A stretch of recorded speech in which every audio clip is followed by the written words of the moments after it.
All right, welcome back, Tae Kwon Do Club. So far, we have gone over basic blocking and basic strikes. We've gone over some basic kicking and some basic self-defense. Now let's put this all together and we'll go through some practice drills, kind of like how a traditional martial arts lesson would go. So we'll go over some drills and some different ways for you to practice. So let's begin.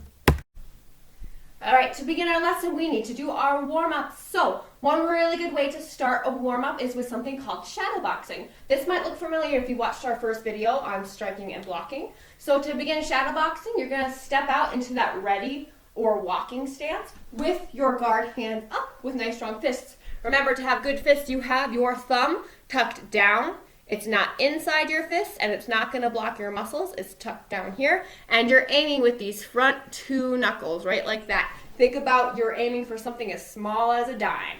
So you've got those guard hands up with your nice fists. You've got your walking stance ready, and you're going to be shifting your weight from side to side. I'm not hopping up and down like crazy. I'm just shifting my weight lightly, so I'm super balanced, and I'm super ready to move. So shadow boxing, what we're going to do is when I say one, we're going to jab with our front hand. When we jab with a front hand, when we strike with a front hand, I should say, that is called a jab. When I say two, we are going to cross with our backhand, the one that's closer to our face. That's a cross. When we come up with a backhand and we kind of are using a little bit more momentum to get our fists out there, that's called a cross. So one, jab, two, cross. You're going to listen for my counting. If we were in a traditional classroom setting, I wouldn't count. I would just do the move and you would mimic. But since I can't see you, let's practice with the counting. Ready? So I'm shifting my weight side to side. One, jab, return. Two, cross, return. One, jab, return. Two, cross, return. So if we're starting to get the idea, I'm going to start combining the numbers together. So we're going to go a little bit quicker. Ready? One. One, two. One, two. Good. One. No two on that time. We just did the jab. One, two. One, two. Two. No jab, just the cross. Ready? One, two. Two. One. One, two. One, two. One. Oh, I almost tricked myself there. One. Two. One, two. And switch sides. So when we switch, that means that our hand that was our crossing hand now becomes our jabbing hand. So my back hand that was closer to me is now going to become my hand that is further away. My hand that was further away from me is now close to me. So I'm just switching the sides that my hand is on, and my other foot is up front. Ready? Same thing on this side. And one. One, two. One. One, two. One. Two. Two. One, two. One. And go super fast this last couple seconds. Ready? One, two. One, two. Two. Two. One. And relax. Breathe. Roll your shoulders back a couple of times. Let's go ahead and loosen up our legs and get ready for some kicks. I'm going to bring my knee in and out. Other side in and out. One. Two. Three.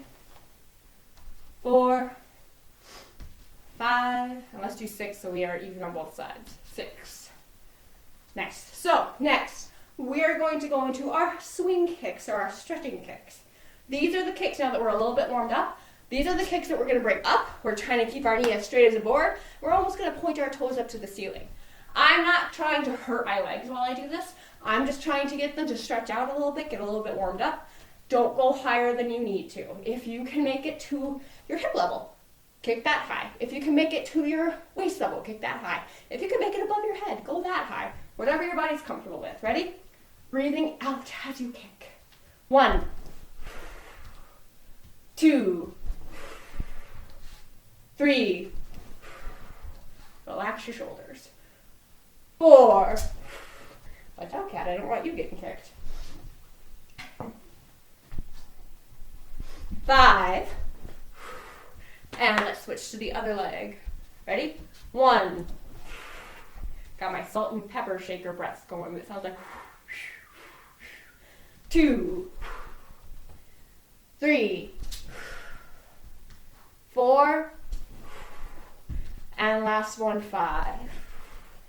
Okay, let's go into our runner stretch. So I'm going to bring my knees further apart, maybe around twice my shoulder width, and I'm going to bend one side and keep the other side straight. I'm even going to try to keep both my toes pointing straight forward, so my feet are pointing straight forward. Ready? Counting in Korean. Hana, 둘, 셋, 넷, 다섯, 여섯, 일곱, 여덟, 아홉, 열. And let's switch to the other leg. Bend that leg down as far as you're comfortable. Ready? 하나, 둘, 셋, 넷, 다섯, 여섯, 일곱, 여덟, 아홉, 열. Good. And kind of bend both knees if you need to. Really stretch it out. Slowly walk your feet back together. Shake out your legs.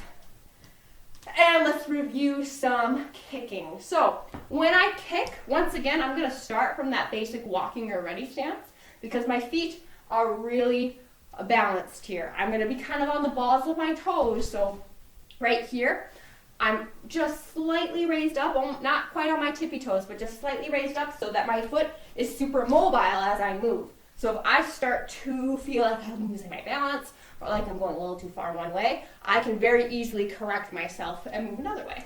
So our basic kicks, remember we have that front snapping kick. Foot up, snap it out, bring it back. Pull your toes back so you don't stub your toe on anything. Up, snap, back. That's your front snap kick. Ready? Let's do 5 on each side. Ready? Hana. Breathe out when you kick. Dual. Set. Net. That's it. Yes it.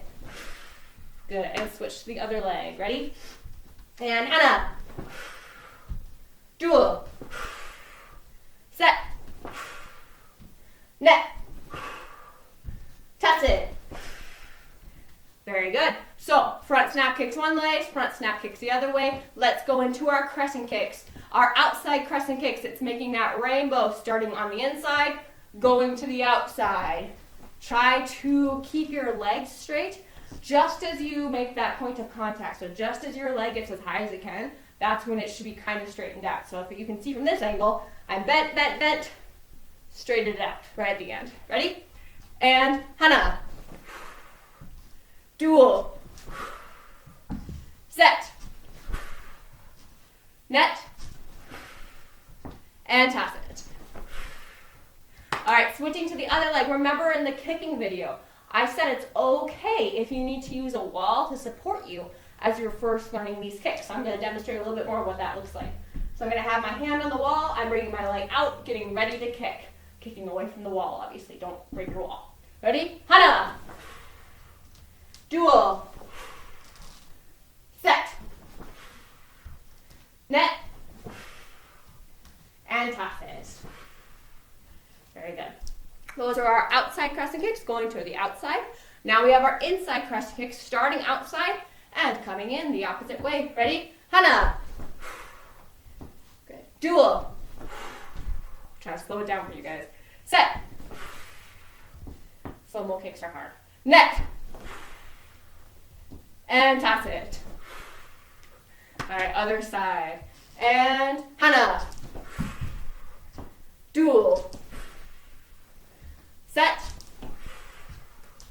Net. And toss it. All right. One thing I want to point out that can help you with your kicking. Remember, in the first kicking video, I talked about how it's okay if your foot's wiggling around a little bit. That means your foot's trying to find where it's balanced. Now let's talk about your upper body while you kick.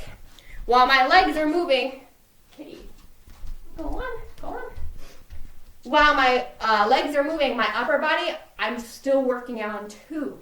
You might have noticed that I still had my guard hands up while I was kicking. That's because when I have my arms in here like this, One, it's good practice to remember to have your guard hands up and ready to go. And two, if I have my arms out flailing while I kick like this, I might off-balance myself by accident. So I want my guard hands up and in as I'm kicking. I don't want my elbows out like a chicken. I'm trying to keep them closer into my body. Now, if you felt like you were off balance while you were kicking, go back now and try it without having your arms out. Try it with those guard hands up and see if that makes a difference. If it doesn't quite yet, that's okay. Try it with the wall.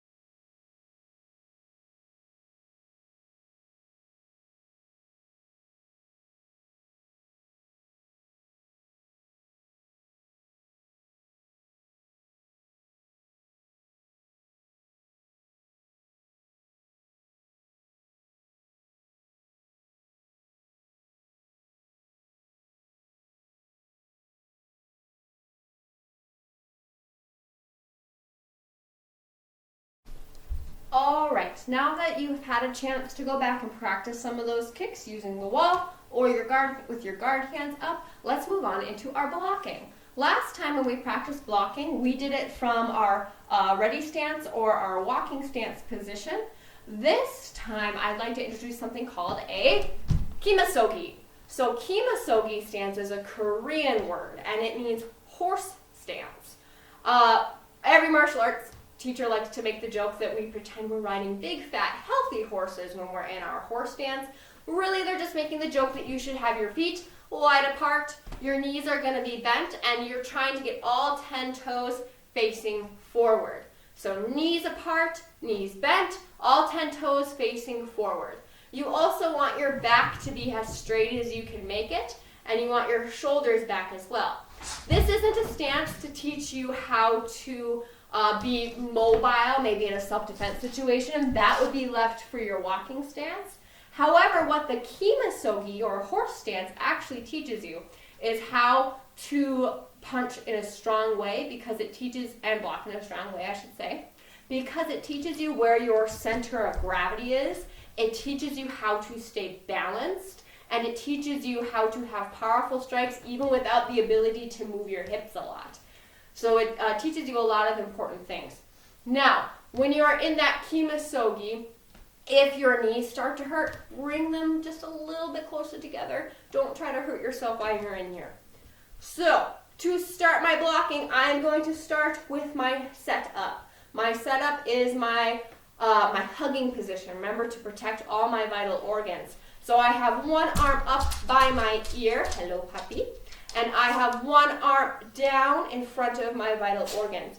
Arm up by the ear, don't be too picky about that. If it's in your general face area, that's the right place for it to be. So up here, my arm, my lower arm, I'm going to be blocking with my top arm, because if I'm doing my block maybe a little bit higher, if I need it to be high, like if someone's taller than me and is striking at me, that means my block will be closer to what I am blocking. So I don't want to block with my bottom arm, because if that was the case and I had to have my block higher, that would take my block maybe a couple extra milliseconds to get up where it needs to be. And that by that point, I might have already gotten a fist to my face, which I don't want to have, obviously.